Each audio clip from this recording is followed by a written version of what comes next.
I died for the first time on the 18th of August, 2006. It wasn't a particularly pleasant death, nor was it one that I expected. It was simply the random act of violence that destroyed my life, and it came out of nowhere. We were just relaxing at the pub, enjoying a few drinks after a busy day at work. It was my turn to buy a round of drinks, so I was trying to get the attention of the bartender. I felt someone punch me in the side. At first, I thought someone had just hit me. Then I felt the warmth, a rapid stream of blood pouring down my shirt. I realized then and there that I'd actually gotten stabbed. As far as I can remember, it wasn't even that painful. Still, my legs gave out under me, and I collapsed to the floor. Even then, I worried more about ruining my expensive suit, ignoring the fact that I might be dying. Oncoming death is funny like that. Everyone thinks they're the exception. They'll get out from whatever horrible situation the universe has thrust upon them. At least that's what I thought, as the life drained from my body. The world around me just faded to black. Before I knew it, I had just died. Then there was the void. First, it was a little more than darkness, only broken by weird shapes and colors in the distance. As I regained a sense of surroundings, I was dragged towards a new world, one without pain, suffering, nor death. All there was were people on a journey to different destinations. Whether they had all died like myself, or if they weren't born yet, I didn't know. All I knew was that I wasn't afraid anymore. The worries, the anxiety, and all my fears had been left behind. A light appeared in the distance, endlessly far away. I knew that would be my final destination, my final purpose in the brief life I'd led. Unfortunately, I never managed to get that far. I was jolted awake in my own bed, soaking wet from sweat, shaking like a maniac. My hand reflectively clenched my side, to cover up the wound I'd sustained, but it wasn't there anymore. In fact, I didn't have a single scratch on me.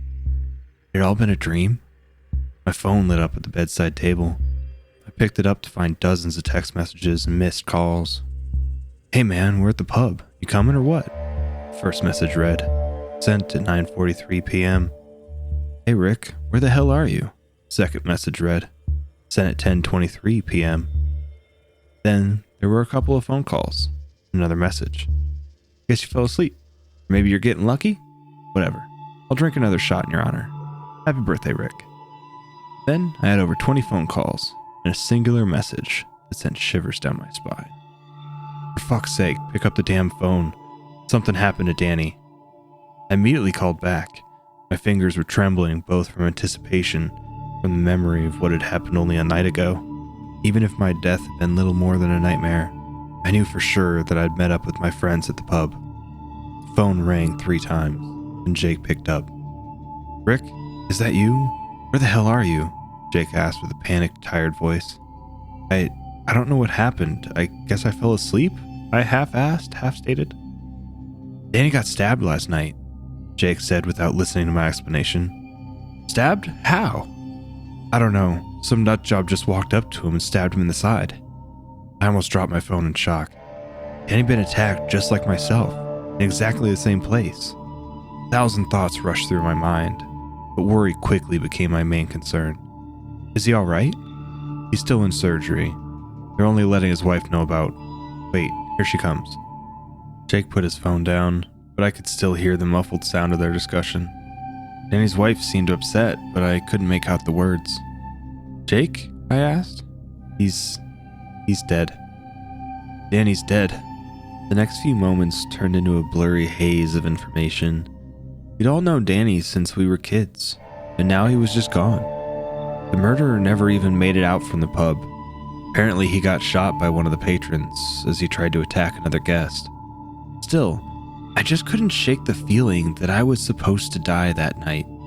Regardless of what happened, time marched on without answers.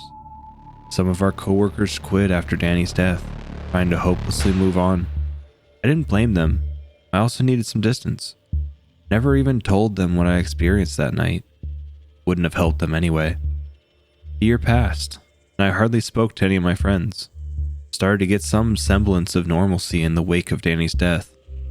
That would all come to an end on the 18th of August, 2007.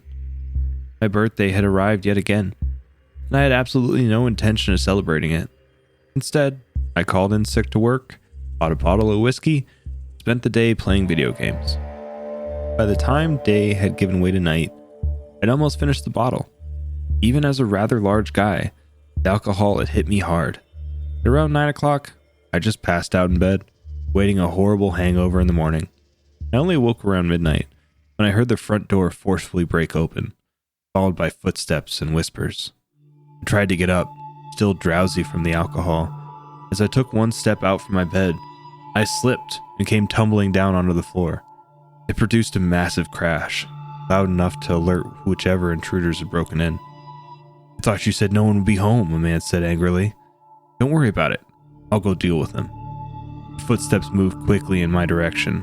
I tried to lock the door, but they were too fast. Kicking it open and knocked me to the ground. The masked man entered my room, holding onto a gun. He only spoke a single sentence to me before pointing the weapon at me, pulling the trigger. "You should have stayed quiet." Unfortunately, the man was a horrible shot. He'd aimed at my head, but hit me in the throat instead. There I lay, drowning in my own blood as I desperately gasped for air. I couldn't crawl away and I couldn't call for help. I died on my bedroom floor, on my own birthday, just as I had a year earlier. Once the life finally drained from my body, the god-awful pain ceased. I was back in the world beyond. I walked through the same colorful dimension that lay just on the edge of life. I admired the shapes and colors as they passed. In the distance, I saw a tree with branches stretching endlessly far from its trunk. From each branch dangled a person, real but not existing in our world. I wanted to visit them, but that wasn't my destination. Because just like before, I would awake in my own bed, unharmed by the events from the previous night. My phone buzzed, and I was filled with unfathomable dread. I still couldn't quite believe it. I started to understand that someone would take my place in death. "Hello? Rick, it's Dad. Your mother, she passed away last night."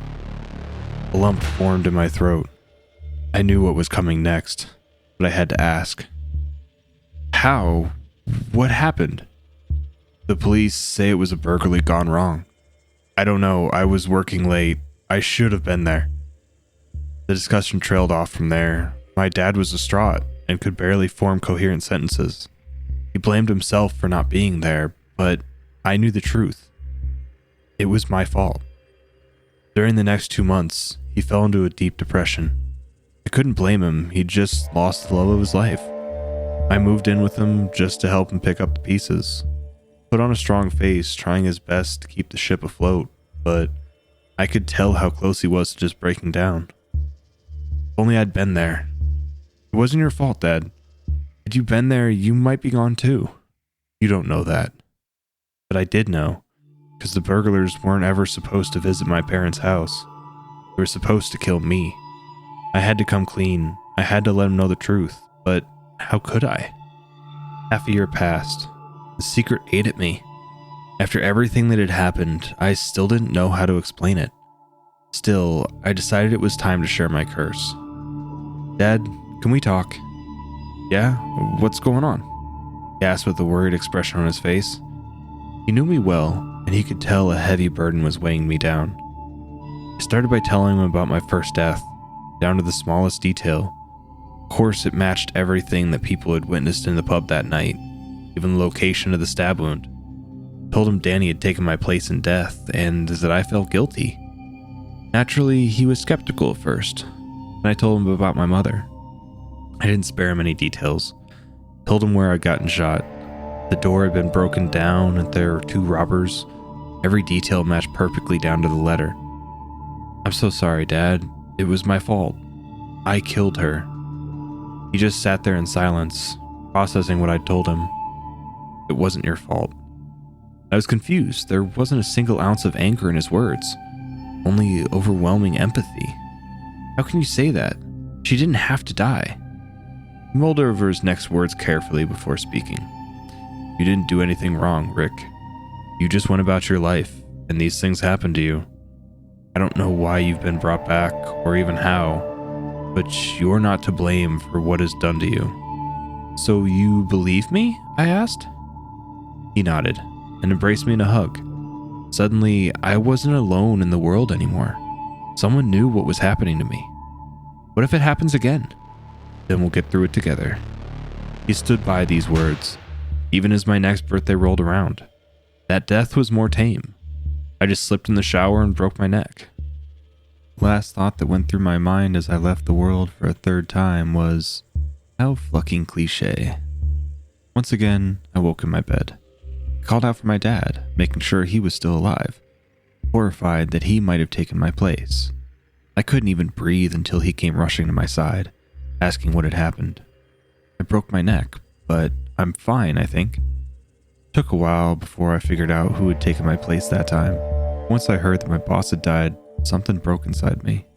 He was the kindest man I'd ever met, and just like myself, he'd slipped and broken his neck. This was the final straw. It wasn't some bizarre coincidence I could brush off, nor a premonition. I decided then and there I couldn't live with the responsibility. I had to put a stop to it, even if it meant giving up my own life. I figured that if I took control over my own fate and killed myself outside of my own birthday, maybe I could prevent more people from dying. First, I left behind a long letter to my father, explaining why I'd chosen to leave. I couldn't face him in person. I knew he'd just try to talk me out of it. But it was something I had to do. Couldn't allow any more people to die on my behalf. Alas, fate is a fickle bitch. No matter how hard I tried, I just couldn't end my own life. Tried hanging, but the rope broke. Then I tried to shoot myself, but the gun jammed.